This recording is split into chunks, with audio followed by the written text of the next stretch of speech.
আসসালামু আলাইকুম প্রিয় খামারি ভাই ও বন্ধুরা, আপনারা যে যেখান থেকে দেশ কিংবা প্রবাস থেকে কাছে কিংবা দূরে আপনারা যেখান থেকে আমার এই ভিডিওটি দেখতে পারতেছেন, আমি সবাইকে জানাই জাকির কৃষি খামারের পক্ষ থেকে আন্তরিক শুভেচ্ছা এবং অভিনন্দন।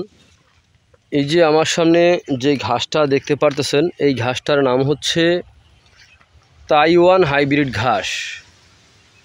এই ঘাসটা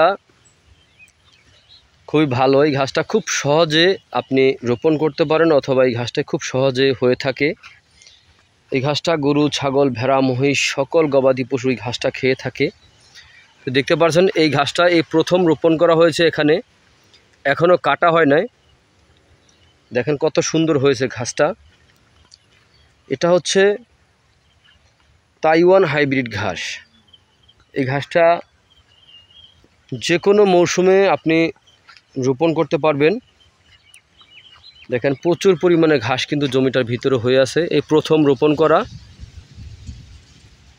এক একটা ঝোপায় মোটামুটি অনেকগুলি করে ঘাস হয়েছে। দেখেন এই ঘাসটার জমিটার ভিতরে এত পরিমাণ হয়েছে, যেমন এই যে দেখেন উপরের দিকটা দিয়ে যে পাতা আর পাতা, প্রচুর পরিমাণে পাতা হয়ে আছে। দেখতে পারতেছেন যে একটু ফাঁকা জায়গা নাই, এরকমভাবে হয়ে আছে। এটাই হচ্ছে তাইওয়ান হাইব্রিড ঘাস। তো আপনারা যদি গরু ছাগলের জন্য এই ঘাসটা রোপণ করতে চান, তাহলে অবশ্যই আপনারা এই ঘাসের পরিপক্ক কাটিং রোপণ করবেন। দেখেন এই ঘাসটা খুব সহজে আপনি রোপণ করতে পারবেন। দেখেন ঘাস, প্রচুর পরিমাণে ঘাস হয়ে আছে, ঘাস আর ঘাস, প্রচুর পরিমাণে ঘাস। এই ঘাসের তুলনা হয় না। আমি আগে একটু বলতেছি যে যদি আপনারা গরু অথবা ছাগলের খামার করতে চান, তো আগে কিন্তু আপনাদের ঘাসের ব্যবস্থাটা আগে করতে হবে। কারণ ঘাস হচ্ছে গবাদি পশুর একটি প্রধান খাদ্য। যা কিছুই খাওয়ান না কেন, খ্যার, ভুসি, ফিড, দানাদার যেটাই খাওয়ান না কেন, কিন্তু সবার আগে কিন্তু আপনার ঘাসের যোগানটা নিশ্চিত করতে হবে।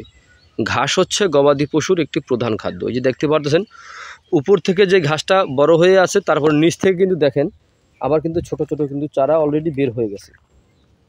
তো এই ঘাসের যদি আপনি চাষ করতে চান, তাহলে এই ঘাসের অবশ্যই আপনার পরিপক্ক কাটিং আপনার রোপণ করতে হবে। এরকম শিকড়যুক্ত মোটা মোটা এরকম কাটিং যে দেখতে পারতেছেন, এরকম কাটিং আপনাদের রোপণ করতে হবে। দেখেন শিকড় বের হয়েছে, আর প্রত্যেকটা কাটিংয়ের ভিতরে কিন্তু আপনার এই অঙ্কুর রয়েছে।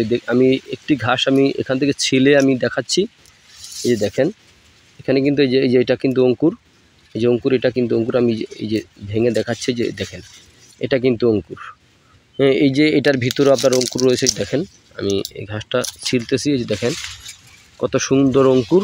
এরকম মোটা মোটা ঘাসের যদি কাটিং যদি আপনারা সংগ্রহ করতে চান, তাহলে আজই আমার স্ক্রিনে দেওয়া নাম্বারে যোগাযোগ করবেন। আমাদের এই নাম্বারে ইমো, হোয়াটসঅ্যাপ আছে, চাইলে সরাসরি কথা বলে তারপরে সংগ্রহ করতে পারেন। তো দেখেন এই ঘাস যদি আপনার থাকে, তাহলে গরু অথবা ছাগল পালন করতে আপনার কোনো অসুবিধা হবে না। খুব সহজে আপনি এই ঘাসের মাধ্যমে গরু ছাগল পালন করতে পারবেন। ঘাসে খরচটা কম, দানাদারে খরচ কিন্তু অনেক বেশি।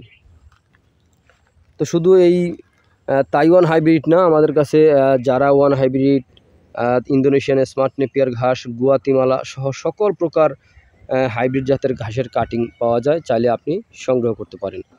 তো প্রিয় দর্শক, আপনারা যে যেখান থেকে আমার এই ভিডিওটি দেখতে পারতেছেন, তো আপনারা সকলে ভালো থাকবেন, সুস্থ থাকবেন। আল্লাহ হাফেজ।